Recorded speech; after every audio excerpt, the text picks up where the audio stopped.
오늘까지의 말씀입니다. 육신에 속한 생각은 죽음입니다. 그러나 성령에 속한 생각은 생명과 평화입니다. 육신에 속한 생각은 하나님께 품은 적대감입니다. 그것은 하나님의 법을 따르지 않으며 또 복종할 수도 없습니다. 육신에 매인 사람은 하나님을 기쁘게 해드릴 수 없습니다. 그러나 하나님의 영이 여러분 안에 살아계시면 여러분은 육신 안에 있지 않고 성령 안에 있습니다. 누구든지 그리스도의 영이 없으면 그리스도의 사람이 아닙니다.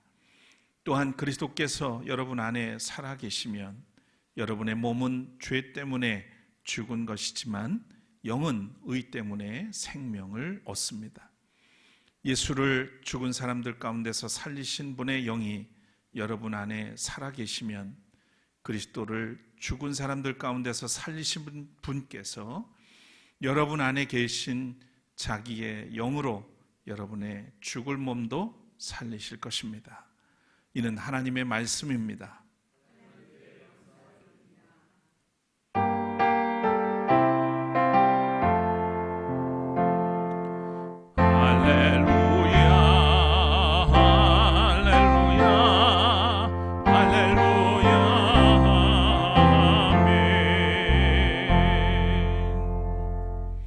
자리에 앉으시겠습니다.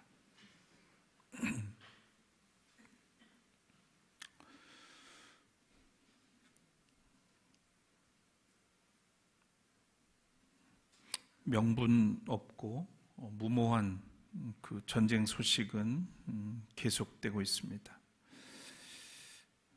안타깝게도 또 우리 최근에 우리나라에서는 대전 대덕의 한 공장에서 화재가 나서 14명이 사망을 하고 또 70여 명의 부상자가 발생했다는 안타까운 소식도 전해졌습니다. 먼저 희생자들을 애도하고 또 그 가족들에게 주님의 위로가 함께 하시기를 빕니다. 한편으로 세계가 주목하는 가운데 방탄소년단의 컴백 무대가 어제 광화문에서 펼쳐졌습니다. 하도 언론에서 이야기가 나오고 또 저도 관심이 있어서 실시간으로 제가 시청을 해봤습니다. 그들의 화려한 재능을 넘어서 한국인으로서의 정체성 그리고 역사성을 담아내려고 하는 그런 노력에 박수를 보내지 않을 수 없었습니다. 아무랬던 내란의 상처를 치유하고 다시 진정한 대한 국민으로 생명력을 회복하는 그런 봄이 되기를 간절히 소망하면서 감상을 할 수 있었습니다. 우리 교회들을 또 떠올려 보게 됐습니다. 우리 그리스도인들이 진정한 마음에서 그리스도인으로서의 정체성을 가지고 있는가? 또 한국의 교인으로서 이 역사성을 가지고 믿음의 생활을 하고 있는가? 적어도 우리가 그런 노력을 기울인다면 또 그리고 그렇게 기울여 왔다면 이처럼 사회로부터 외면당하는 교회가 됐을까? 다시 한번 곱씹어 보게 됩니다. 이 메마른 시대에 다시 한번 생명의 단비가 우리 모두에게 임하기를 소망하면서 또 주님의 앞에 예배의 자리에 여러분 함께 나오신 여러분들에게 위로와 평강이 함께 하시기를 바랍니다. 우리 찬양으로 주님께 나아가겠습니다.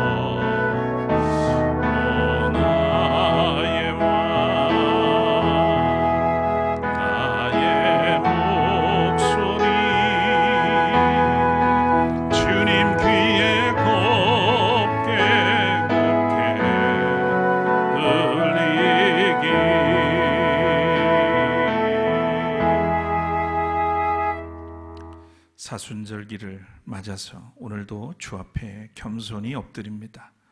거룩한 주일을 우리에게 허락하시고 우리를 예배자로 불러주시니 감사합니다.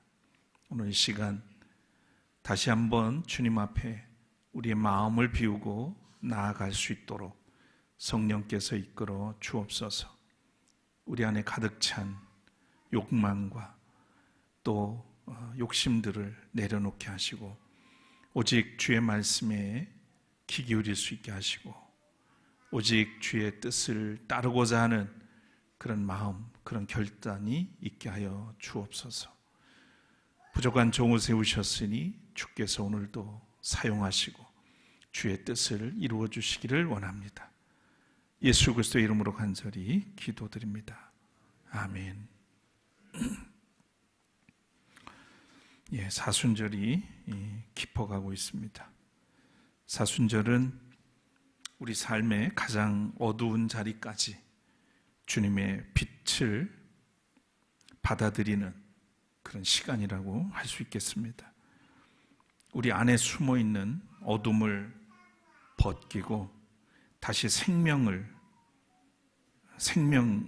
말씀으로 갈아입는 그런 절기라고 하겠습니다. 오늘 성서 일과의 세 본문은 모두 죽음을 다루고 있습니다. 그렇지만 단순히 죽음을 말하려는 것이 아니고 죽음보다 더 크신 하나님, 또 무덤보다 더 깊은 생명, 절망보다 더 큰 희망의 약속을 우리에게 보여줍니다. 에스겔 37장에는 마른 뼈에 골짜기가 나오고요. 또 로마서 8장에는 우리가 읽었던 것처럼 육신의 생각과 성령의 생각을 대비시키면서 우리에게 생명이 또 사는 길이 무엇인지를 밝혀줍니다. 요한복음 11장에는 죽은 나사로의 무덤 앞에 서신 예수님을 그려주고 있습니다. 여기서 우리는 서로 다른 죽음의 얼굴들을 마주하게 되죠. 에스겔은 역사적 또 공동체적인 죽음을 보여주고요. 로마서는 영적이고 내면적인 죽음을 말합니다. 또 요한복음은 개인적이고 관계적인 죽음을 보여줍니다. 그렇지만 하나님에 관한 이해에 대해서는 각자 다른 죽음을 이야기하지만 하나님에 관해서는 일치하는 모습을 보게 됩니다.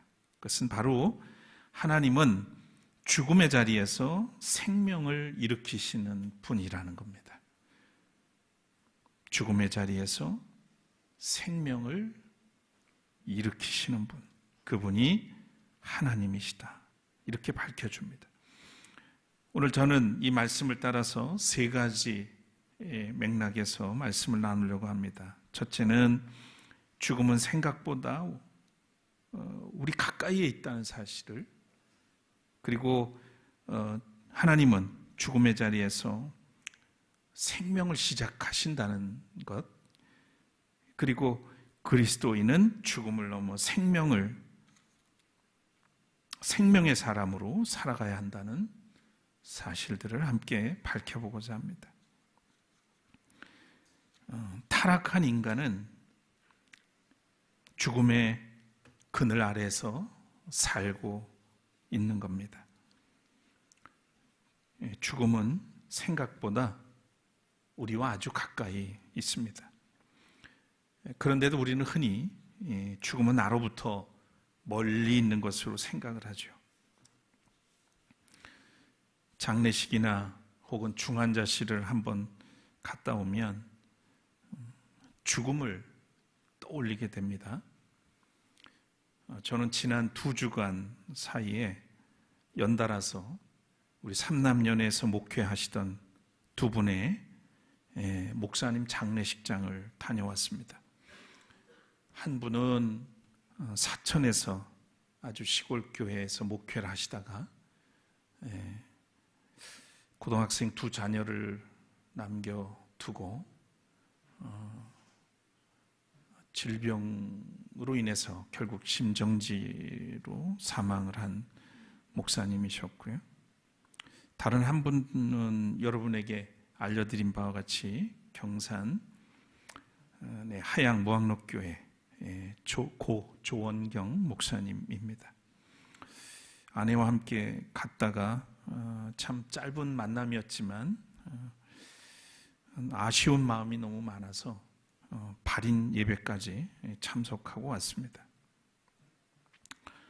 이런 장례식을 참여하면서 새삼 죽음과 이 사별이라는 것이 남의 일이 아니겠구나 하는 그런 생각도 하게 됐습니다. 성서에서는 죽음을 단지 숨이 멎는 것이라고 그렇게 말하지 않죠. 소망이 끊어지는 것도 죽음입니다. 하나님과의 관계가 식어가는 것도 죽음이죠. 사랑이 메마르고 공동체가 갈라지고 사람이 사람을 살리지 못하는 그런 상태도 죽음이라고 합니다.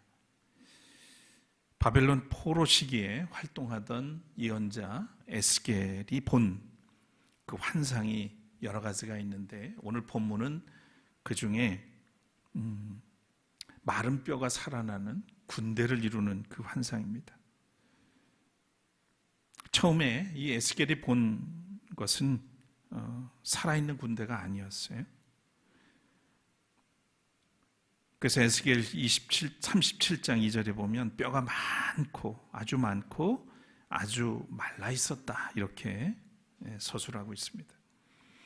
그리고 하나님은 이렇게 말씀하시죠. 이 뼈들은 이스라엘 온 족속이다. 그 뼈들이 사실은 말라 비틀어진 이스라엘 백성들이라고 그렇게 말씀하신 겁니다. 이것은 나라가 무너지고 성전이 무너지고 공동체의 미래가 사라진 포로기의 절망을 말하는 겁니다. 그래서 백성들은 에스겔에게 이 환상의 말씀을 듣고 이렇게 탄식을 합니다.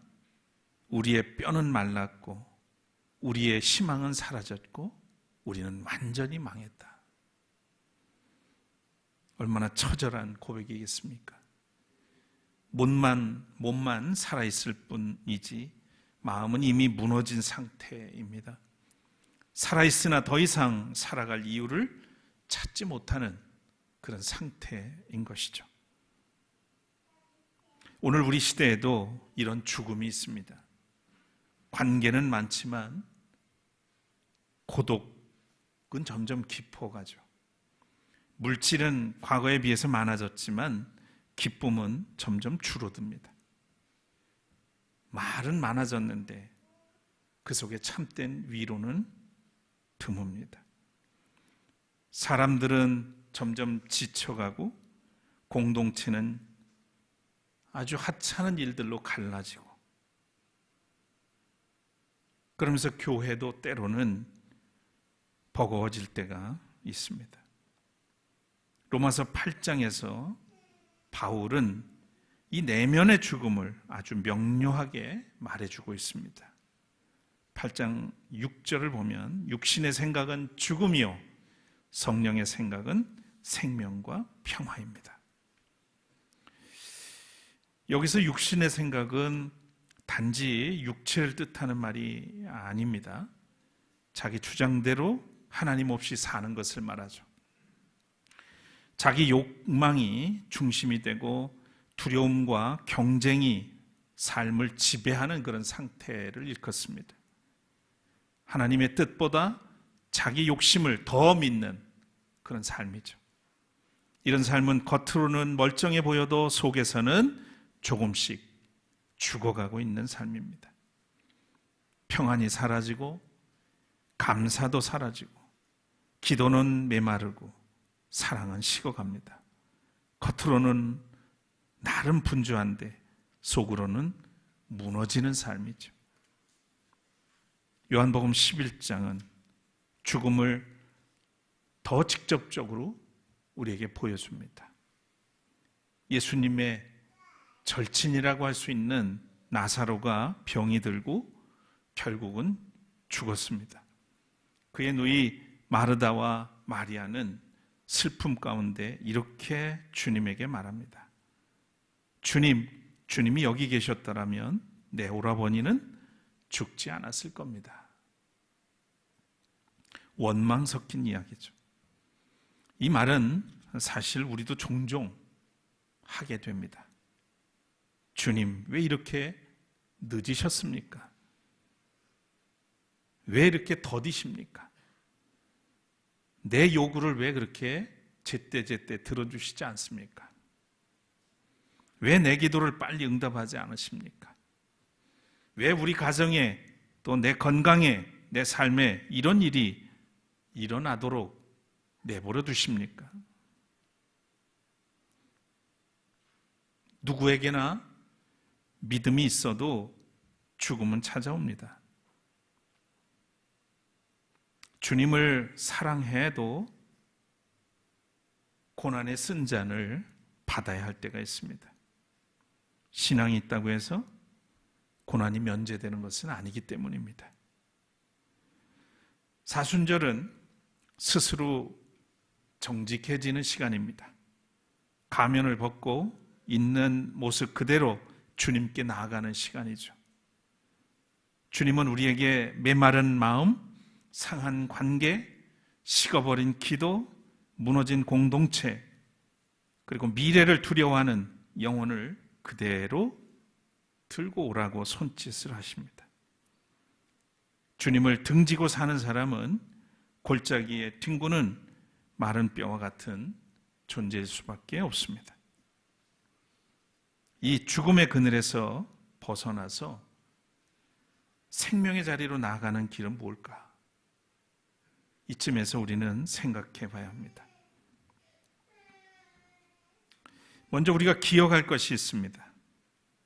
그것은 바로 하나님은 죽음의 자리에서 생명을 시작하신다는 사실입니다. 복음이 바로 여기서 시작되죠. 하나님은 죽음의 현실을 외면하지 않습니다. 하나님은 마른 뼈를 보고 결코 그냥 돌아서지 않으십니다. 예수님은 무덤 앞을 피하여 지나가지 않으셨습니다. 에스겔서에서 하나님은 먼저 질문을 하시죠. 사람아, 이 뼈들이 살아날 수 있겠느냐? 인간적으로 보면 대답은 분명하죠. 아니요, 불가능합니다. 어떻게 저렇게 마른 뼈들이 다시 살아날 수 있겠습니까? 그건 불가능한 일입니다. 이렇게 얘기할 수밖에 없어요. 그러나 에스겔은 이렇게 대답을 합니다. 37장 3절인데요. 주 하나님, 주님만이 아십니다. 안 됩니다. 그럴 수 없습니다. 이렇게 얘기하지 않고 그것은 주님만이 아십니다. 이 짧은 대답에 사실은 그의 믿음이 담겨 있죠. 믿음은 현실보다 하나님의 가능성을 더 크게 보는 겁니다. 내 힘으로는 안 되지만 하나님께는 길이 있다는 고백인 것이죠. 간혹 우리 믿음의 사람들의 말투, 언어들을 보면 참 안타까울 때가 있습니다. 가능성을 자기가 닫아버려요. 자기가 판단해. 모든 결정을 자기가 해요. 그게 어디 믿음입니까? 안 된대요. 안 된대. 해보지도 않고 안 된대. 하나님 믿는 사람이 어떻게 그렇게 자기 결정으로 모든 것을 닫아두는지. 그것은 믿음의 언어는 아닙니다. 내 힘으로는 안 되지만 하나님께는 길이 있습니다. 이런 고백이 있어야 되는 거죠. 하나님은 에스겔에게 말씀하셨습니다. 이 뼈들에게 태어나라. 이 뼈들에게 태어나라. 죽은 뼈들에게 말씀을 선포하라는 겁니다. 반응이 없는 곳에, 희망이 없는 곳에, 끝난 것 같은 그 자리에 말씀을 선포하라는 거예요. 여기에 아주 중요한 사실이 하나 있죠.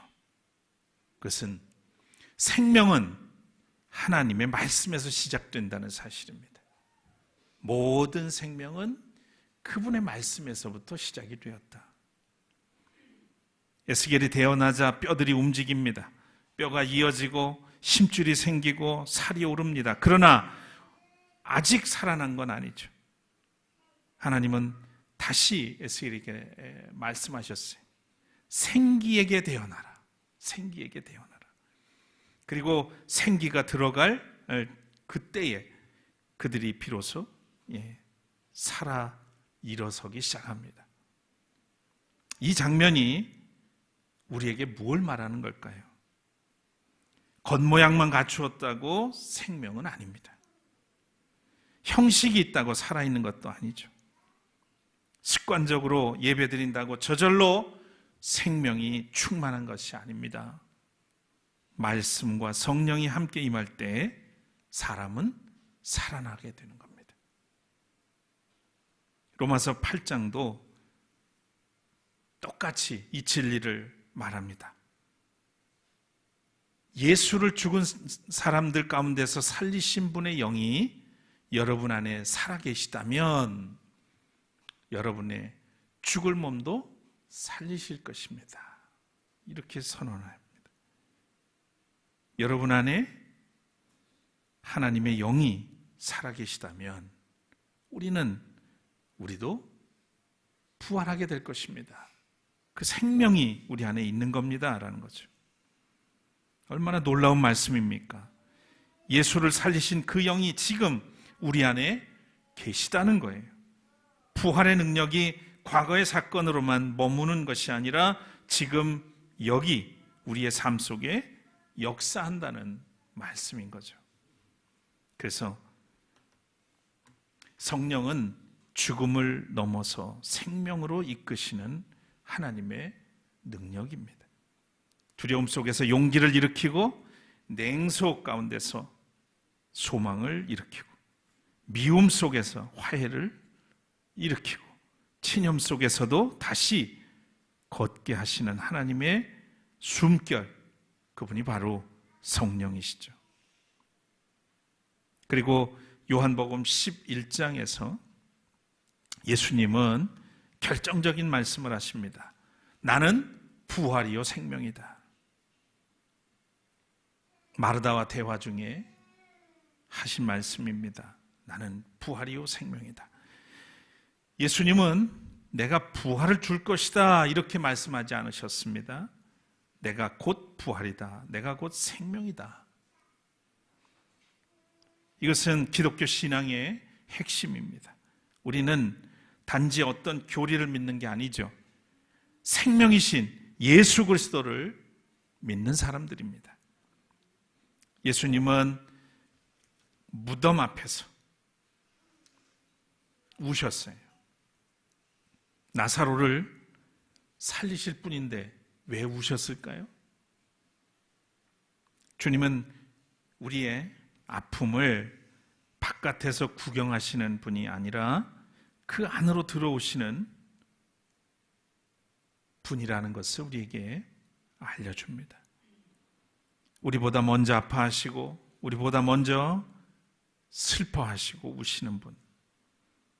그리고 마침내 외치십니다. 나사로야, 나사로야, 나오너라. 죽은 사람이 무덤에서 나옵니다.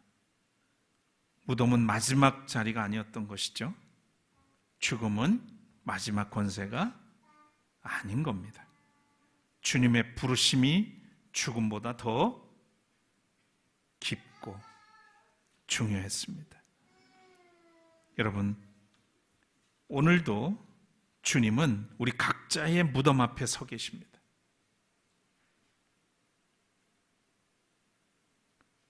여러분의 메마른 그 심령 앞에, 어두운 권세 앞에, 여러분의 무덤 앞에 지금도 서 계시단 말이에요. 믿음을 잃어버린 자리, 사랑이 식어버린 그 자리, 상처 때문에 마음을 닫은 그 자리에, 기도가 메마른 그 자리에, 절망이 돌처럼 굳어있는 그 자리에 서 계십니다. 그리고 지금도 우리를 향해 말씀하시죠. 나오너라. 거기서 나오너라. 주님은 부르고 계십니다. 이 시간도 여러분에게 주님의 말씀에 의지해서 삶을 결박하고 있는 어둠의 세력, 죽음의 권세, 절망의 무덤에서 그런 해방되는 은혜가 있기를 주님이 바라시고, 또 그래서 이 시간 우리에게 우리를 부르신다는 거예요. 나오너라. 해방의 은혜가, 무덤에서 나오는 그 은혜가 여러분에게 있기를 축원합니다. 그러려면 우리가 어떻게 살아야 될까? 어떻게 살아야 되겠습니까? 그리스도인은 죽음을 넘어서 생명의 사람으로 살아야 하는 겁니다. 하나님이 죽음을 넘어 생명을 주신다면 그 생명을 받은 사람은 어떻게 살아야 될까? 첫째는 죽음의 언어가 아니라 생명의 언어를 말해야 돼요. 우리 안에 그리스도의 영이 있다면 우리의 언어는 죽음의 언어가 아니라 생명의 언어를 말해야 합니다. 우리의 입술의 말이 참 중요합니다. 그냥 나오는 말이 아니거든요. 그건 우리의 마음 속에, 생각 속에 잠재되어 있던 것들, 습관적으로 되어 있는 것들이 나오게 돼 있어요. 성령에 사로잡혀 있지 않고 성령으로 충만하지 않으면 생명의 언어가 나올 수 없죠. 오늘 세상에는 죽음의 언어가 가득합니다. 미움의 언어, 냉소의 언어, 정죄의 언어, 절망의 언어로 가득하죠. 쉽게 비난하고, 쉽게 단정하고, 쉽게 사람을 버리기도 합니다. 그러나 성령의 생각은 생명과 평화다, 그렇게 말씀했어요. 그래서 성령의 사람은 사람을 살리는 그런 말을 해야 합니다. 실패한 사람에게 너는 끝났어, 이런 게 아니고, 그래서는 안 되고, 주님이 너를 다시 일으키실 수 있어 라고 말해야 하는 거죠. 낙심한 사람에게 이제는 어쩔 수 없다, 그런 말을 하는 것이 아니고, 함께 기도하고 일어서자, 함께 가자 말해야 하는 것이죠. 두 번째로, 메마른 자리에서 말씀과 성령을 구해야 합니다. 에스겔의 뼈들은 말씀과 생기를 통해서 살아났죠. 우리의 영혼도 마찬가지입니다. 메마름을 이기는 길은 더 많은 분주함이 아니죠. 더 깊은 말씀, 더 진실한 기도, 더 겸손한 순종입니다. 우리는 너무 쉽게 다른 것으로 생명을 대신하려고 그래요. 이를테면 뭔가를 성취하려고, 인정받으려고, 어떤 소유, 또 바쁜 일상, 사람들의 어떤 칭찬, 이런 것으로 빈 마음을 채우려고 합니다. 그렇지만 그런 것으로는 우리의 영혼을 풍요롭게 할 수는 없어요. 하나님의 말씀과 성령의 숨결만이 우리를 살리고 우리를 풍성하게 합니다. 세 번째로, 무덤에 갇힌 사람들을 풀어주는 그런 공동체를 우리가 함께 이루어가야 합니다. 나사로가 살아나왔을 때 예수님은 사람들에게 말씀하셨습니다. 그를 풀어서 다니게 하여라. 사람들에게 그를 풀어서 다니게 하여라, 이렇게 말씀하셨어요. 이 말씀이 참 중요한 말씀입니다. 생명을 주시는 분은 예수님이십니다. 그러나 공동체는 살아난 사람이 자유롭게 걷도록 도와줘야 되는 거죠. 교회는 사람을 더 묶어두는 곳이 되어서는 안 됩니다. 과거의 실패로 묶고 낙인으로 묶고 정죄로 묶는 그런 곳이 되어서는 안 돼요. 교회는 풀어주는 곳이어야 합니다. 얽히고 설킨 인간관계, 또 마음속의 상처로 얼룩진 그것에 묶여있는 그 묶인 삶을 풀어줄 수 있어야 돼요. 근데 어떤 교회 가보면 그런 사람들을 더 올가매고 따돌리고 함부로 판단해서 어디 설 자리를 내주지 않는, 그게 어디 공동체입니까? 그게 어디 성령이 함께하는 교회겠어요? 나 살자고 나 혼자 뭔가 얻겠다고 다른 사람들을 곤고하게 만드는, 곤란하게 만들고 힘들게 하는 것은 있어서는 안 돼. 그건 공동체 안에서 있을 수 없는 일이에요. 그런데 종종 버젓이 그런 일들을 하는 모습들을 보게 되죠. 교회는 풀어주는 곳이어야 한다. 죄책감에서, 두려움에서, 고립에서, 상처에서 서로를 풀어주는 공동체. 우리 샘터교회는 이런 공동체가 되기를 소망합니다. 네 번째로, 죽음의 시대일수록 평화와 생명의 증인이 되어야 합니다. 우리가 사는 시대는 참 불안합니다. 전쟁과 증오, 분열과 경쟁이 점점 세계를 거칠게 만들고 있죠. 이럴 때일수록 그리스도인은 세상의 풍조를 따라서는 안 됩니다. 우리는 죽음을 확대하는 사람이 아니라 생명을 확장하는 그런 사람이어야 하는 거죠. 가정에서부터 그래서 화해를 시작해야 합니다. 교회 안에서라도 따뜻한 말을 해야 되겠죠. 상처 입은 이웃을 외면하지 말아야 합니다. 평화를 위해서 우리는 애써 기도할 수 있어야 합니다. 억울한 사람들의 편에 서야 되겠죠. 고통받는 이들을 위해서 우리의 작은 몫을 나누고 내어놓을 수 있어야 합니다. 생명은 거창한 데서 시작되지 않죠. 따뜻한 한마디, 진실한 눈물, 정직한 기도, 그리고 작은 화해들, 그리고 작은 나눔에서 시작이 됩니다. 마른 뼈 골짜기에 불어온 생기도 처음에는 보이지 않는 바람 같은 것이었습니다. 그러나 그 바람이 공동체를 다시 살렸죠. 다시 살아난 이스라엘.